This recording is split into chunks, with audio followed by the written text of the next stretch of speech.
Bismillahirrahmanirrahim. Assalamualaikum warahmatullahi wabarakatuh. Apa khabar semua sekali?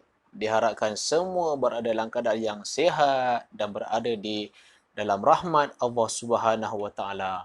Jadi hari ni saya nak tanya korang. Korang pernah tak kedekut? Ataupun nak tahu tak tips nak jadi kedekut? Lain macam je. So untuk teruskan lagi, kita minum dulu.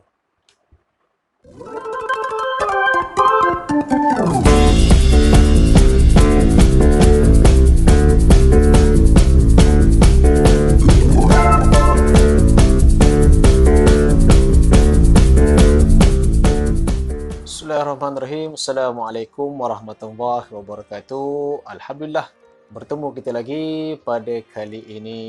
Jadi, nama saya Hafiz Kamarul Bahrain. Korang boleh panggil Hafiz Qamar.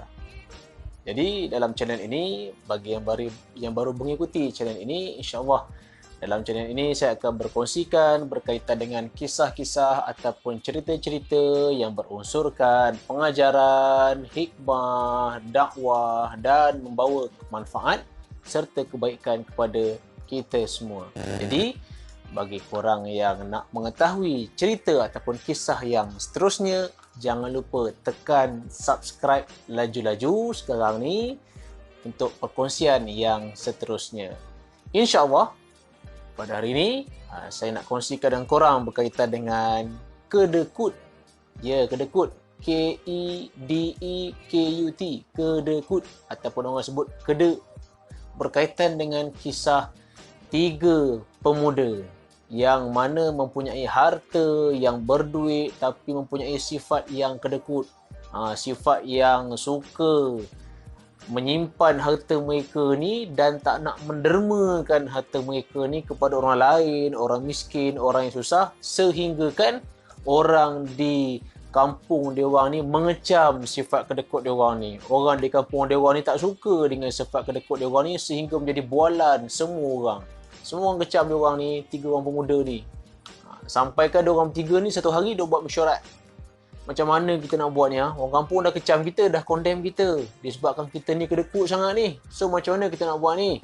Okey, setelah berfikir, dia orang pun masing-masing dapatlah idea. Berkatalah salah seorang daripada pemuda ni. Pemuda yang pertama dia kata apa? Dia kata, okey, aku akan lukiskan satu bulatan. Kemudian aku akan campakkan duit aku ke langit. Aku akan campakkan duit aku ke atas. Kemudian duit yang jatuh ke dalam bulatan itu, itulah milik aku, kata pemuda yang pertama ni. Dan duit yang jatuh di luar daripada bulatan itu akan aku sedekahkan, akan aku dermakan kepada orang miskin, orang yang memerlukan, kata pemuda yang pertama. Kemudian berkata pula pemuda yang kedua, okey, kalau macam tu, cara aku pula ialah aku akan lukiskan satu garisan yang panjang. Kemudian sama juga, aku akan campakkan duit ke atas. Duit yang jatuh di sebelah kanan, itu hak milik aku. Lelaki yang kedua kata. Dan duit yang jatuh di sebelah kiri ni, akan aku dermakan, akan aku sumbangkan kepada orang miskin, kepada orang yang memerlukan, berkata pemuda yang kedua. Kemudian pemuda yang ketiga, pemuda yang ketiga ni dia kena fikir lagi, power lagi ni. Dia pun berfikir kejap 2-3 saat. Dia kata apa? Okey, korang buat bulatan, korang buat garisan. Aku takkan buat bulatan, aku takkan buat garisan, aku takkan buat apa-apa. Cara aku ialah aku akan campak semua duit aku ke atas. Kemudian duit yang jatuh itu semua hak milik aku. Duit yang berada di atas, duit yang tak jatuh tu, yang dekat atas tu, tak jatuh tu duit tu. Kalau tak jatuh tu, duit itu akan menjadi milik orang miskin. Duit yang ke atas tu akan jadi milik orang yang memerlukan, dan duit yang tak jatuh tu aku akan dermakan kepada orang lain. Nampak tak? Nak katanya setiap pemuda ni, ketiga-tiga pemuda ni ada je alasan dia orang tak nak derma punya pasal, ada je alasan, bukan main ni alasan dia. Jadi moral daripada cerita ni apa? Pengajaran daripada cerita ni apa? Ialah sikap pemurah, sifat pemurah itu tak ditentukan dengan banyaknya harta seseorang tu.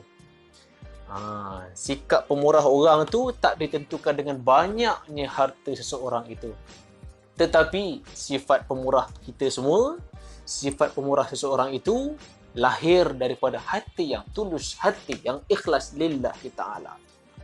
Kalau kita banyak harta sekalipun, tapi hati kita tak ada rasa, tak ada sifat pemurah tu, tak ada sifat ihsan, tak ada sifat kasih sayang, kita takkan berikan sedekah ataupun derma kepada orang lain. Tetapi, jika kita tidak ada harta sekalipun, jika duit kita tak ada sekalipun, kita ni bukan orang yang kaya sekalipun, andailah jika ada sifat pemurah dalam hati kita, pasti kita akan sumbangkan, dermakan, infakkan apa yang kita ada kepada orang lain. Walaupun waktu tu kita ada 2-3 ringgit je. Bagilah RM1 kepada orang, bagilah RM1 kepada masjid, sedekah, surau, orang miskin dan sebagainya. Lagi RM2 tu nak beli goreng pisang ke, ikutlah.